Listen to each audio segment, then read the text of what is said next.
بنگلہ دیش میں بھی کچھ افسانوں کو تاریخ بنا کر پیش کیا جاتا ہے، لیکن وقت گزرنے کے ساتھ ساتھ حقیقت اور افسانے میں فرق سامنے آ رہا ہے۔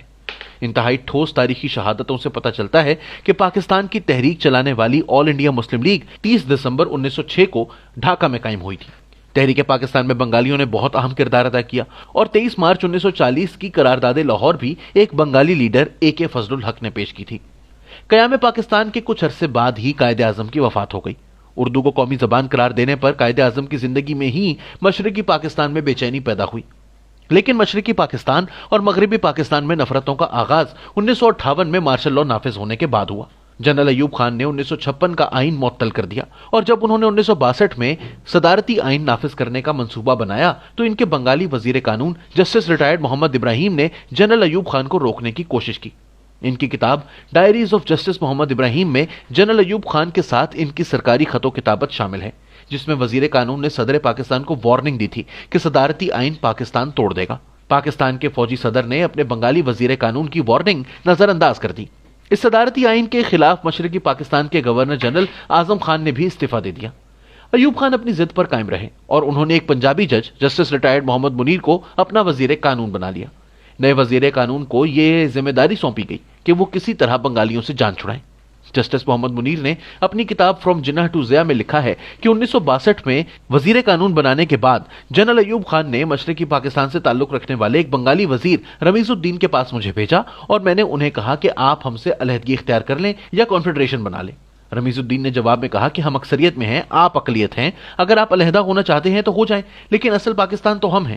جس کی شہادت سے پتہ چلتا ہے کہ جنرل ایوب خان بنگالیوں کے ساتھ نہیں رہنا چاہتے تھے کیونکہ وہ صدارتی نظام کے خلاف تھے۔ یہی وہ سال تھا جب تحریک پاکستان کے رہنما حسین شہید سہروردی کو غداری کے الزام میں گرفتار کیا گیا تو ڈھاکہ میں پاکستان کے خلاف نعرے لگے۔ حسین شہید سہروردی کی نواسی بیرسٹر شاہدہ جمیل کہتی ہیں کہ ان کے نانا علاج کے لیے بیروت گئے، وہاں ان کی پراسرار حالات میں موت ہو گئی۔ ہم انہیں مغربی پاکستان میں دفن کرنا چاہتے تھے لیکن جنرل ایوب خان نے اجازت نہ دی، لہٰذا ان کی تدفین ڈھاکہ میں ہوئی۔ اسی زمانے میں شیخ مجیب الرحمان کے موقف میں بہت سختی پیدا ہو گئی اور کچھ مصنفین کے مطابق انہوں نے بھارت کے ساتھ خفیہ رابطے شروع کر دیے۔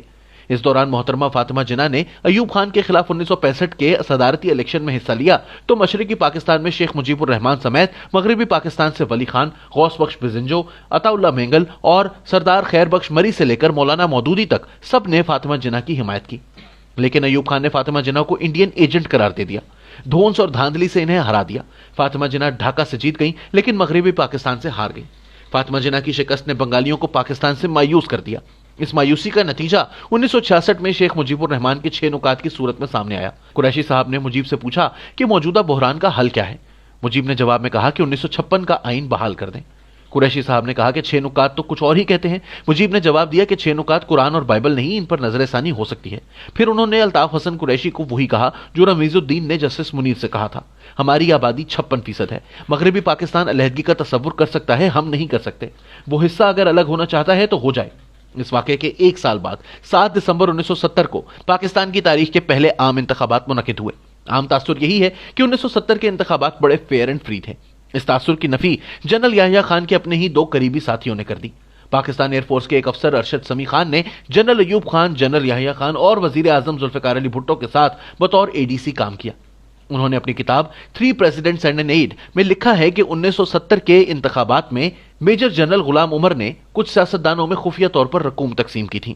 الیکشن کی رات جب رزلٹ آنے شروع ہوئے تو صدر یحییٰ خان نے کہا کہ جنرل عمر سے بات کرواؤ۔ ارشد سمیع نے صدر کی جنرل عمر سے بات کروائی تو صدر صاحب نے غصے میں پوچھا، وہ جو تم نے خان عبد القیوم خان، صبور خان اور بھاشانی کو پیسے دیے تھے ان کا کیا ہوا؟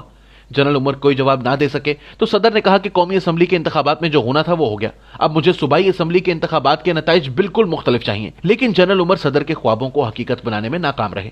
ISPR کے سابق سربراہ اور صدر یحییٰ خان کے press secretary brigadier AR Siddiqui نے اپنی کتاب جنرل محمد یحییٰ خان میں لکھا ہے کہ جنرل عمر نے مشرقی پاکستان میں کرنل SD احمد کے ذریعے خان قیوم کی کنونشن مسلم لیگ، جماعت اسلامی، صبور خان، فضل القادر چودھری، نور الامین، خواجہ خیر الدین، مولوی فرید احمد اور کچھ دیگر میں بھاری رقوم تقسیم کی۔ اس دھاندلی کے باوجود شیخ مجیب الرحمان کی عوامی لیگ نے قومی اسمبلی اور مشرقی پاکستان کی صوبائی اسمبلی میں اکثریت حاصل کر لی۔ اکثریتی جماعت کو اقتدار منتقل کرنے سے گریز کیا گیا۔ یہ پہلو بہت اہم ہے کہ مشرقی پاکستان میں سیاسی بغاوت سے پہلے فوجی بغاوت ہوئی۔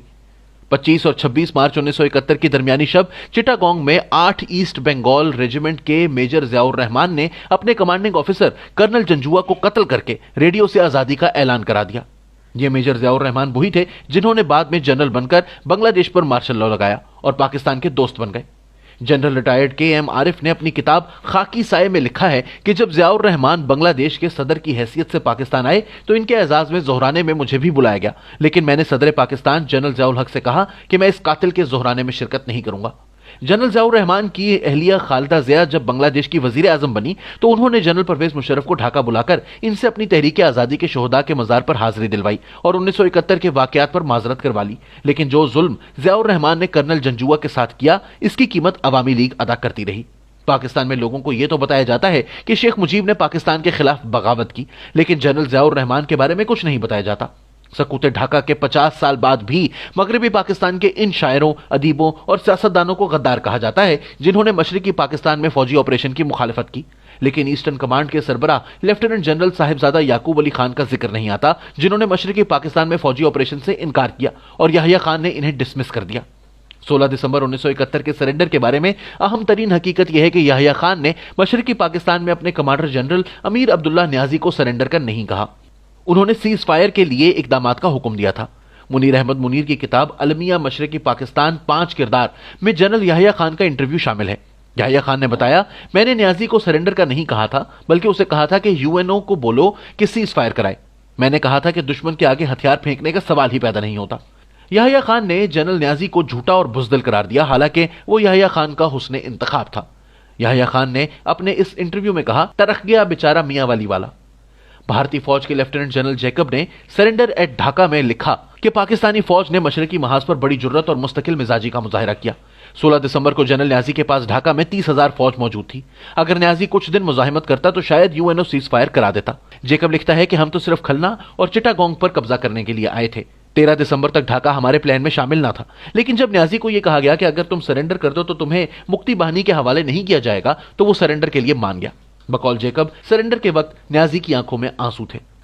डॉक्टर सदर महमूद ने अपनी किताब पाकिस्तान क्यों टूटा में जनरल राव फरमान अली का इंटरव्यू शामिल किया है, जिन्होंने बताया कि 6 दिसंबर को जैसूर पर कब्जा हुआ तो general Niazi governor house Dhaka में आकर रोने लगा।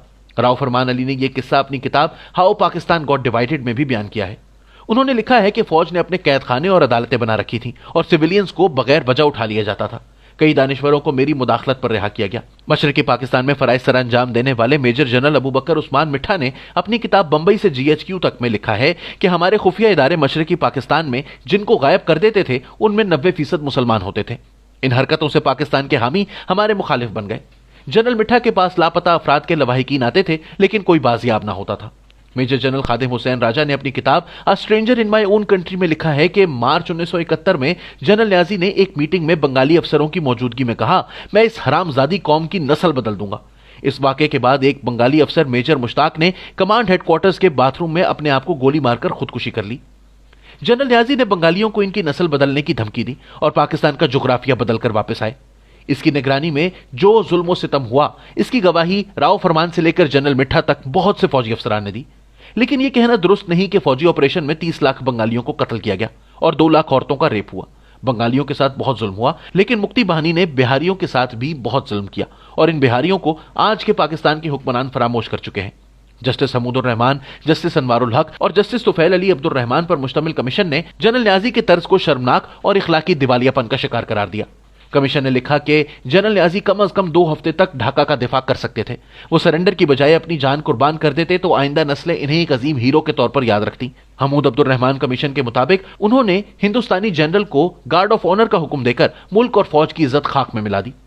कमीशन ने general Yahya, general Abdul Hamid, general Pirzada, major general Ghulam Umar, general Gul Hassan और जनरल मिठा के खिलाफ कोर्ट मार्शल की सिफारिश की। कमीशन ने जनरल इरशाद अहमद खान के खिलाफ भी कार्रवाई की सिफारिश की, जिन्होंने बगैर मुकाबले के मगरबी महाज पर शकरगढ़ के 500 गांव दुश्मन के हवाले कर दिए। हमूदुर रहमान कमीशन की रिपोर्ट में वाज़ेह तौर पर लिखा है कि सियासत में फौज की मुदाखलत से जो बुराइयां जन्म लेती हैं वो फौज को जंग लगा देती हैं और फौज लड़ने के काबिल नहीं रहती।